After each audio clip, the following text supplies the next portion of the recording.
So to moderate this session, I'll be first introducing our moderator and then our speakers, and then I'll request all of them to come together on stage. This session is going to be moderated by Pratik, Gaur, founder and CEO Celebistaan. Please give him a big round of applause. Wow, bhai. Welcome to Bengal, my sheher, Kolkata. Come sit. He'll be joined on stage by Shreyashi Chakraborty, Territory Head, IPs and Brand Solutions East, Z Media Corporation Limited. Please give Shreyashi a big round of applause, everybody over here in the house. We also have Poulomi Roy, Chief Marketing Officer, Joy Personal Care, RSH Global over here as well, please. Do we have Poulomi over here? Yes, we do. Please give her a big round of applause, everybody.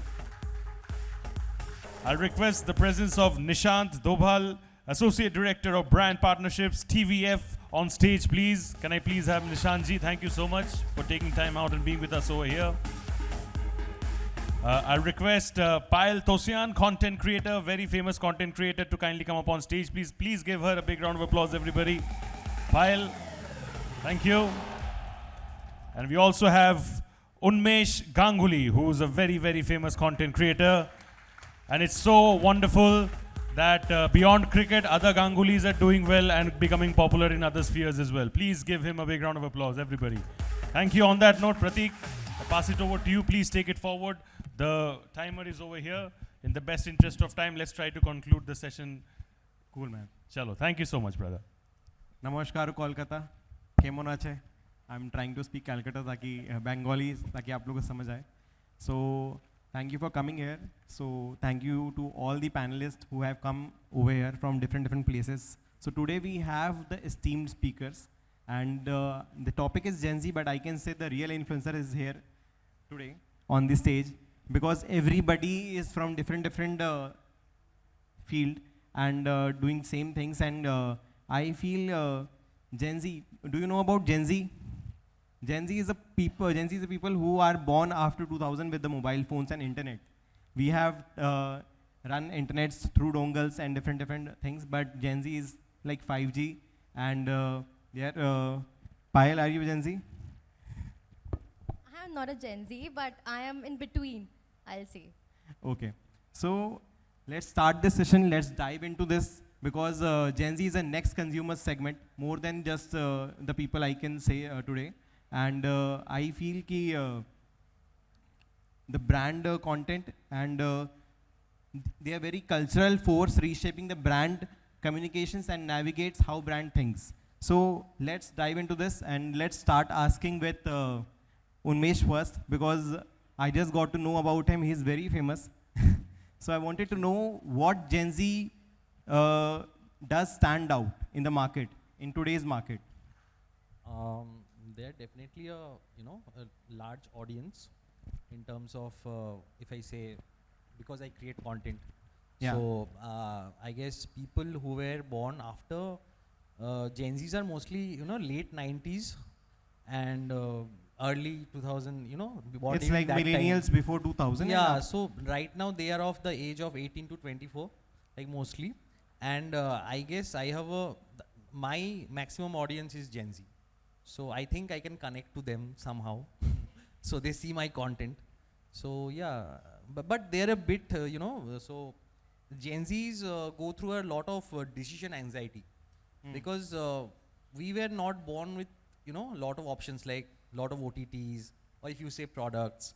So when the time they are born and they have grew up, so they have got a lot of options. So I think the most thing that they suffer with is decision anxiety, like what to choose or what not to choose. And they are not very loyal. If I say, like if it's a product or a creator, so they unfollow a lot. So it's that bit also. So it's difficult to convince them, but I think somehow if you give them time, like they'll also grow up. Yeah. So I must say, Nishant, just like I feel Gen Z is having the best IQ, but very less in EQ. Yeah. So I feel I wanted to know one thing from you, that how does you approach Gen Z while taking care of all the things that you have terms and condition of your TVF, as TVF is has been a pioneer in branded content for years. How do you approach creators to ensure that it is entertaining but also aligned with your terms and conditions right now these days? Because one more thing I want to add, because their metrics, right now we are in an era where 90% of the creators are Gen Z. And the brand also feel very happy if the creators having Gen Z followers because they get a very good metrics as well. So I wanted to know it from you, Nishant. Hi everyone. Firstly, thank you for having me here. I'll try and also address the first question, like why Gen Z stand out. I think this is the first generation who has grown up with access to internet, right? Access to digital. So there's so much of information around, right? So they have all the liberty and all the rights basically to research about something before consuming it or buying it, right? So that is why I think it is very, very difficult to catch them. And the whole point you said about the loyalty, I think it's basically, if I'm purchasing something, if I'm a Gen Z, I'm purchasing something, the behavior is that I want to research about it. I want to also know what the brand stands for, what are the brand values, and then I would like to associate with the brand, because Gen Zs are not only just the consumers today, they've also become influencers in their own way. Yeah. Today, if I'm buying something, if a Gen Z is buying something, they would like to post about it, right? Where they are trying to influence some 300, 400, 500 people in their own way. So I think that's why it is very, very difficult, and I think important also to catch on to Gen Z. From the lens of content creation, right? One thing that has always worked for TV, and I think one thing that is always going to work for any content creator is staying relatable, right? The content should resonate with the audience you are creating that content for. And that happens both in short format, what happens in long format, right? When we create a story, our first question is that who are we creating this story for? Who is going to watch this show? So there has to be a representation for Gen Zs in the content if we are creating it for them. When we are creating reels in our own way, right, we have built so many characters. Like for example, is character of Binod from Panchayat relatable to a Gen Z? Yes, right? You can portray him as an interesting character for. Like for example, what happens if Binod is on Tinder? What happens if Binod is on Shadi.com, right? Or on Naukri, right? So it could be a very interesting take and a relatable content where people would want to engage with that content. So that is the lens I think we always evaluate it with. So Shreyashi, you want to add something because you have a younger sister, as we have spoken before, and she's a Gen Z. So how you deal with all these things? Yeah, so I'll keep this very relatable and very friendly to everybody present out here, because I'm sure I'm dealing with a Gen Z sister. Many of you all are dealing with a Gen Z daughter or a son. So in a basic, say a face powder or a compact or maybe a liner, which I want to buy and my sister also wants to buy. So we have a huge differences of opinion. I am of a Shah Rukh Khan era where I would like those chiffon saris. I will get, drifted away with a Karan Johar romantic song. But my sister is somebody who will probably like Kareena Kapoor only in a scene of Buckingham Mothers. So the generational gap is a lot, and she will get into the usability of every ingredient that the product has, how well it is suiting a skin, how well it is not suiting a skin. Or maybe I will just get it because maybe I'm liking the product, or maybe I have been told that, suppose this X brand is quite good to use by my peer group. So that is the differentiation between this generation. I am a millennial, but my sister is a Gen Z. So there's a huge parameter differentiation. But we get to learn a lot of things from them, I guess. Yeah, it is, but I feel that my life is more simpler. I get attracted, I get moved by simple emotions. Gen Z doesn't get involved and moved by emotions. They're very on the point, very practical, always evaluating. I think they should be, sometimes they should definitely close watch on every parameter is important in life, especially in today's era where we are living, where everything is so competitive. But I think the real fun and how life is, that way of things should also be enjoyed. So that's my take on Gen Z, no hard feelings. Okay, so Miss Poulomi, you have a really nice name, and Poulomi means in Hindology is something Hinduism. It's a Lord of Beauty, and second wife of Lord Indra. and you're heading beauty brand, Joy Personal Care. It's a personal care brand as well. So right now, I feel Gen Z is more into personal care, skincare, all these things. Even boys are doing all these things. They have started doing skincare routines, regimes, everything. So what's your take on this, and how you see Gen Z resonate with the brand and brand resonate with the Gen Z thing? So yes, I think the whole, over the years we have seen the involvement in skincare, self-care, or being groomed is something the way the society has evolved. It's not, it's nothing got to do with Gen Z and millennials only. It's just grown over the years. They have a lot of informations available. That is what everybody has told from various sources. There's a flip side to it and there's a good side to it. You take informative decision, which is good. Lack of empathy, I don't think so, because empathy comes with experience. We can't expect 16 years old people, 20 years old people to have same amount of empathy and EQ as that of a 30. Give them time, they'll come through that as well. The flip side to the story is there is a difference between information and knowledge. While the previous generation had information, and then if they had to know further, there was a lot of effort that needed to be done in order to dig up information. So you go deeper into the subject. Now, because there is so much of channel and information available, a lot of misinformation also comes. Authentication of information is a problem. Therefore, basing their decision making is not always completely authentically informated. They do get a lot of information available, and some of them are not true. So for example, especially in the domain of skincare, we've seen plethora of trends coming in, right? Ingredients, trends, which come through social media, come through various sources which are not authentic. Probably, if you would have spoken to a doctor or a skin specialist, they would have told you they are very harsh on your skin and you should actually not use them. They will have negative impact in future. So, like every young person, physical appearance, grooming is a very important part, right? But in that, there is a space called maintenance and there is a space called enhancement.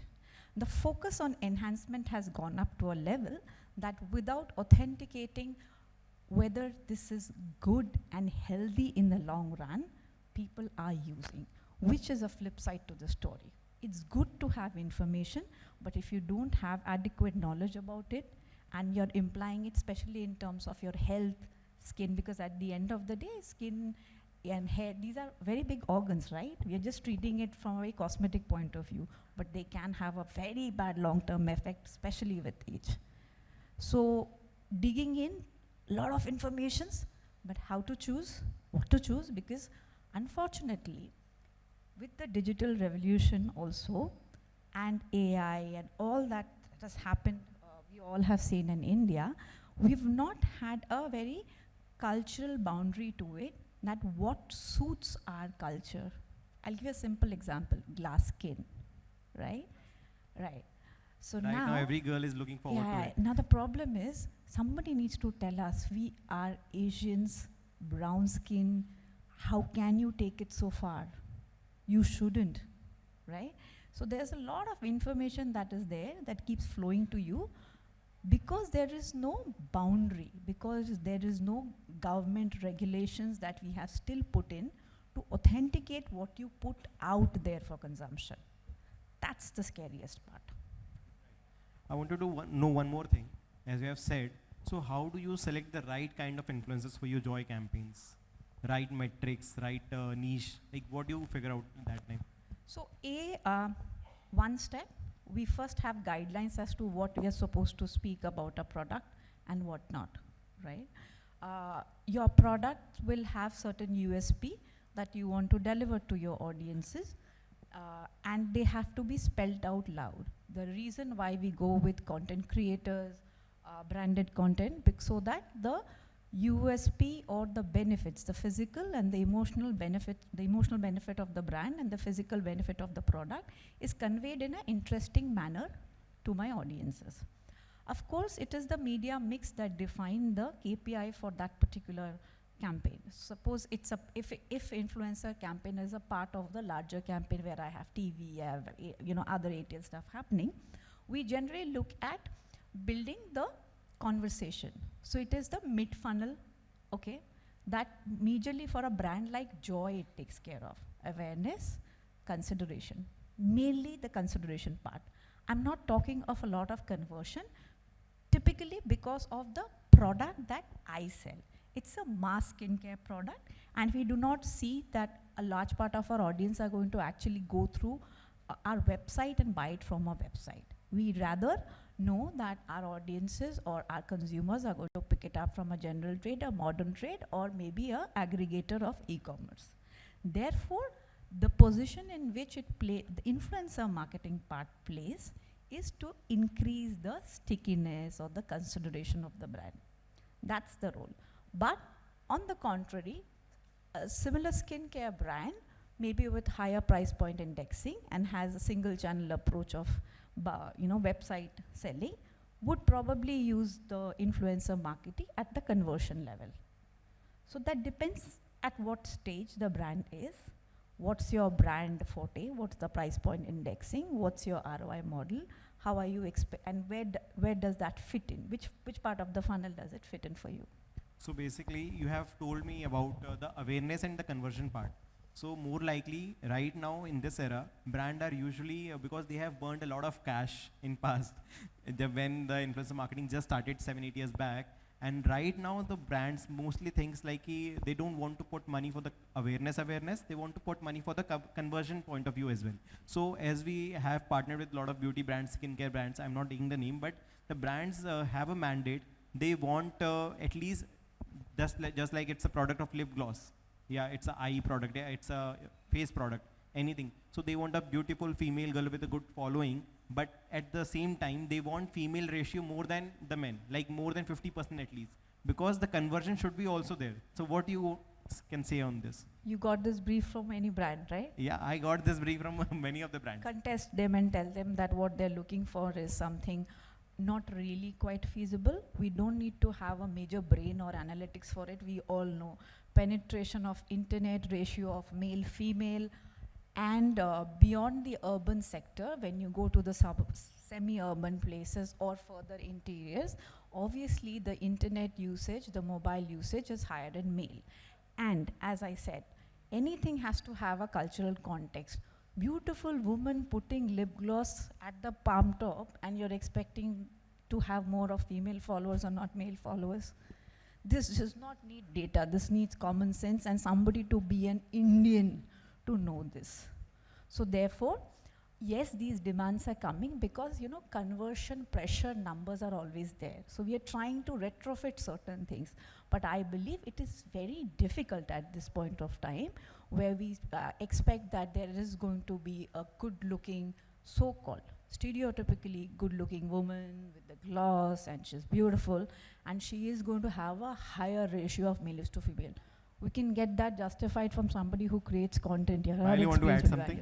Yeah, I totally agree. Like, it's not possible to have 50% of boys and girls But you have faced these issues? Yes, I have. Like, a lot of brands approach me and they say कि दोनों का ratio एकदम होना चाहिए कि girls का ratio ज़्यादा होना चाहिए, which is like not possible. Indian men are society. Nishant, you want to add something? Nishant wants to add something. So I mean, and I can only take reference of what we do, right? Going back to the relatability of the content, we created a platform called Galyapa on YouTube, right? 6 years back. Yeah. And on an average on YouTube, 80% viewership you get from males, right?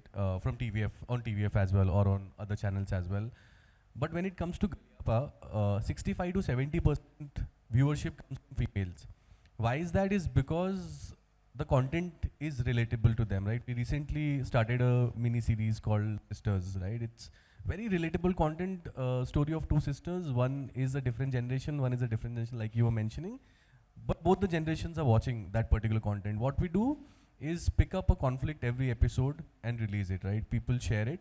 Now, there will be some amount of male viewership which is going to come, but we can always anticipate a higher viewership from the female. So it also, I think, what sort of content is being generated is I think also something that matters a lot, that what sort of viewership you're getting.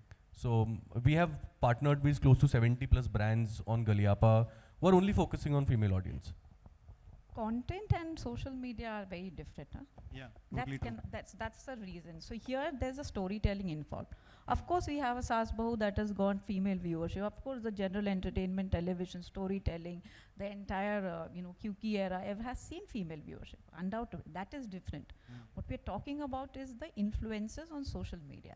There it is very difficult. So there is, when it's a storytelling, you can skew it towards a particular, framework of people, keeping them in mind. But when you generalize it in terms of influencers who are available in particular genres, especially in female genre, it is difficult. That's where the difference is.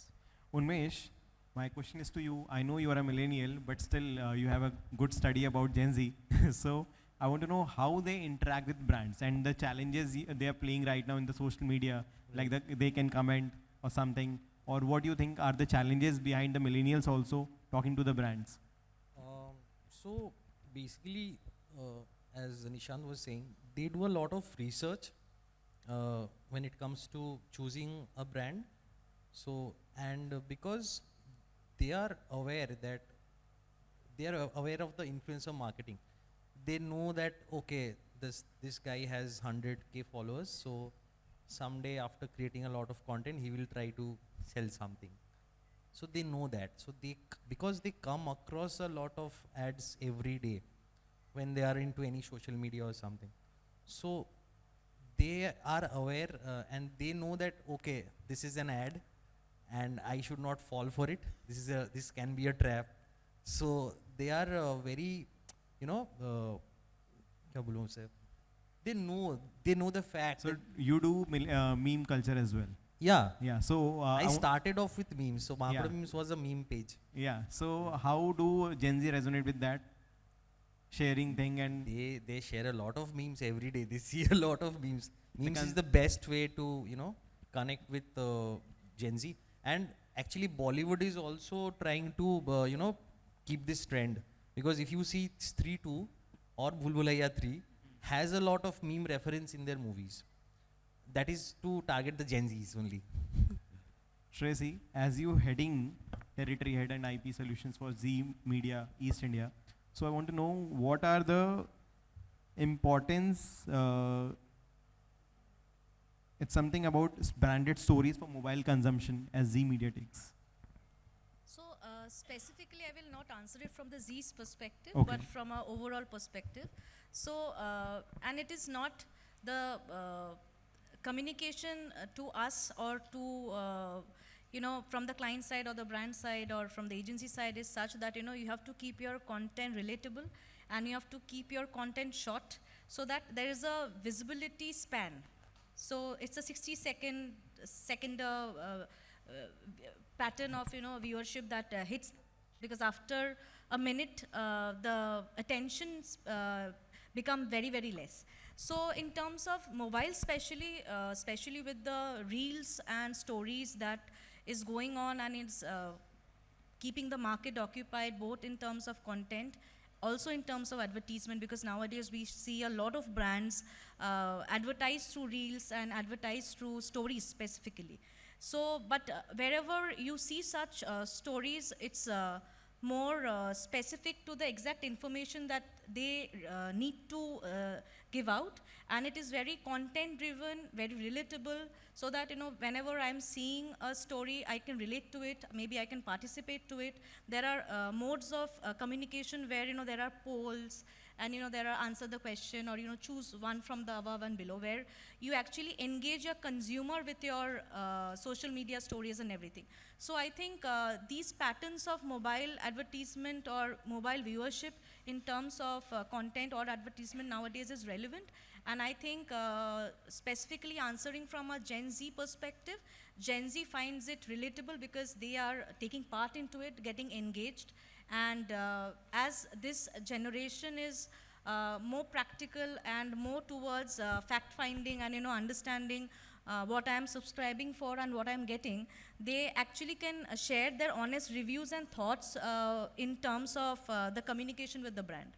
So I think the brand-wise, the communication is very clear, and that's the way the mobile mobile branding communication is going on right now. Totally true. We cannot we cannot do lie game with Gen Z. They're very straightforward and upfront about the product, that the sugar is this much only. We cannot do this thing because they just grab this thing and they just know about everything.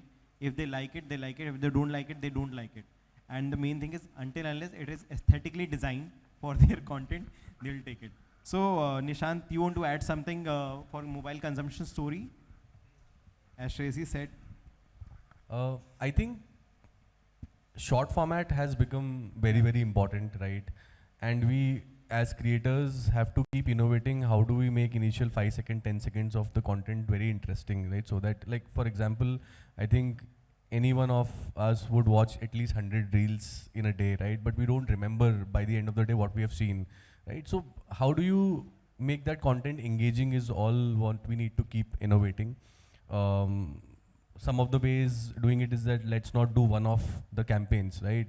Let's do a long-term partnership where there is a high recall when we see an influencer or a character, right? There is a recall for the brand. When I started my journey at TVF, so first thing I was asked about what do you remember, like which, so all the long form content that I've seen, like Sholay हम सबने देखी है, but वो गब्बर का dialogue सबको याद रहेगा, but reel हमको कल का याद नहीं रहेगा. Reason is that because we have actually sat down 3 hours and watched that content, so it remembers, so it stays with us. But for reels, I think innovating every day is the future, right?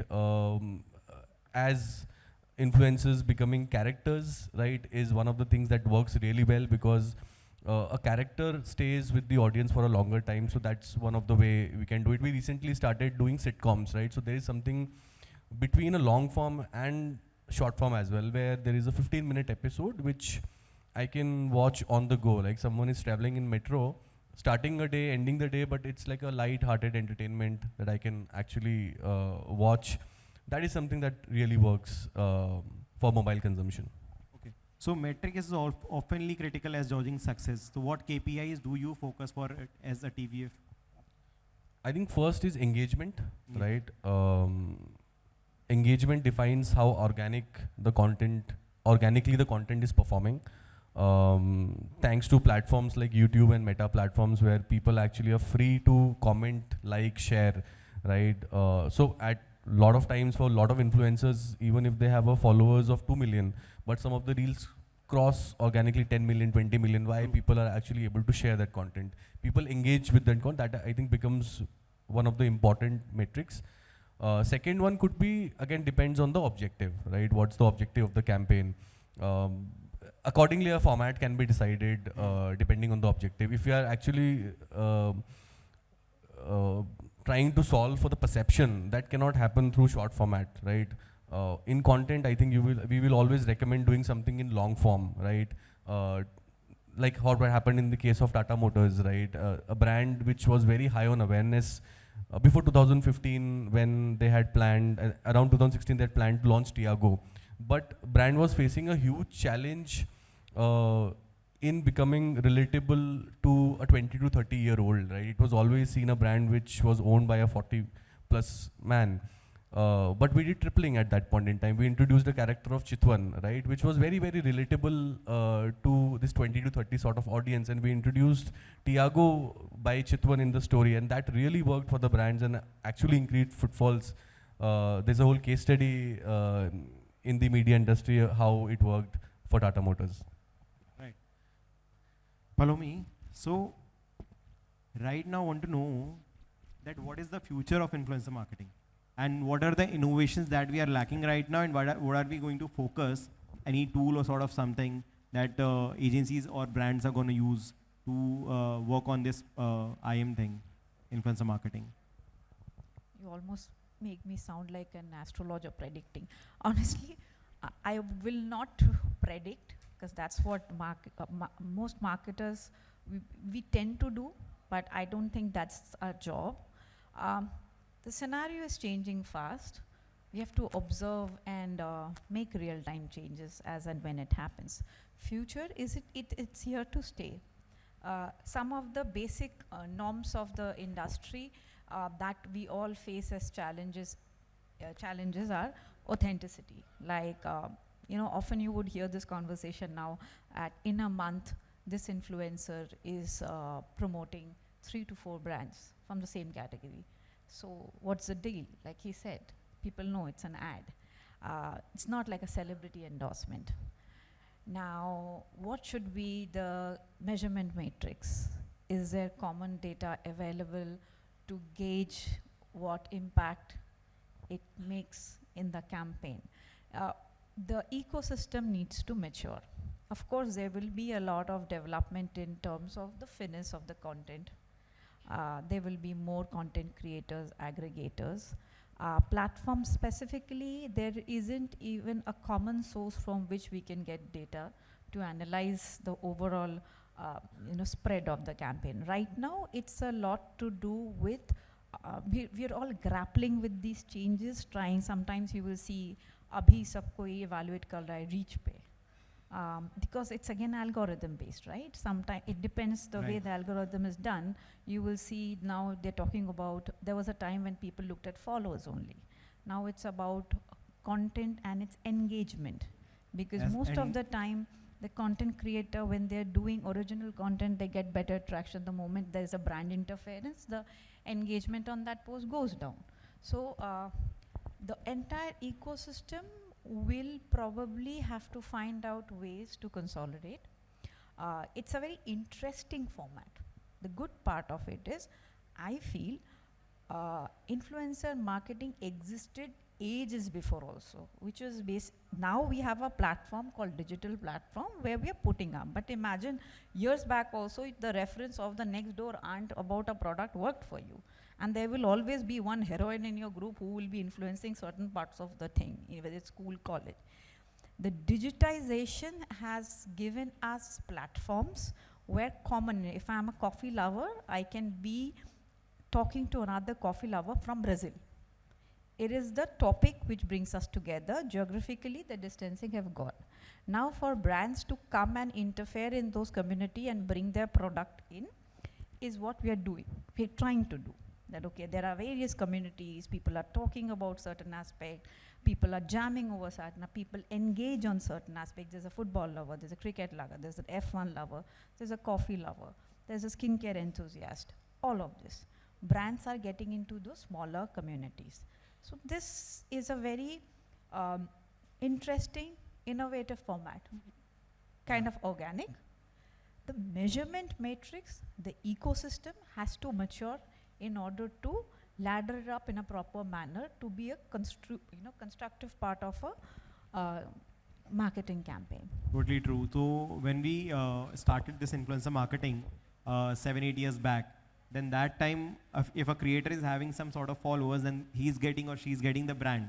But after the lockdown, it evolves and there's something segment sort of niches is divided, like fashion, travel, food, beauty, skincare, makeup, finance, tech. Every creator has their own kind of niche and brand is resonating with their own niche so that they can get a good conversion as well, and the content should be get justice. And especially penetrating, I should say ki before lockdown, the parents are the most irritated ones ki don't use mobile phones, don't consume all these stuff. But after this, they are the most of the time on phones, consuming reels and everything. And the younger generation is on reels, and the middle age, my mom, dad is on Facebook, and the old age generation, grandmothers, are, I guess they are on YouTube.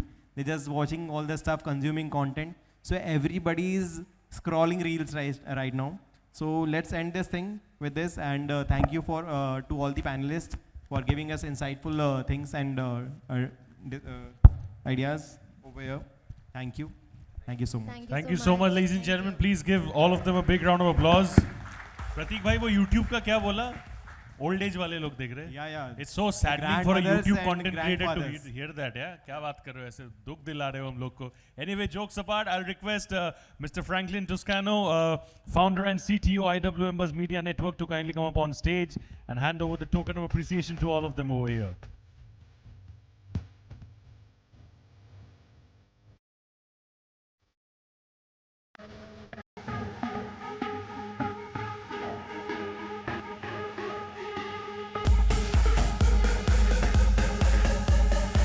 Thank you so much to all the speakers for sharing their insights and knowledge. Truly, truly valuable in the true sense of the term.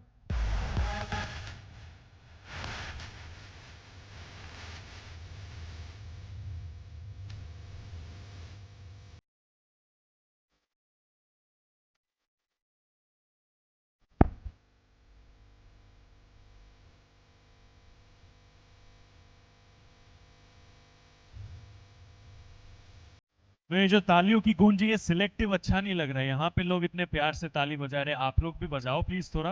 हाँ, yes, that is how it is.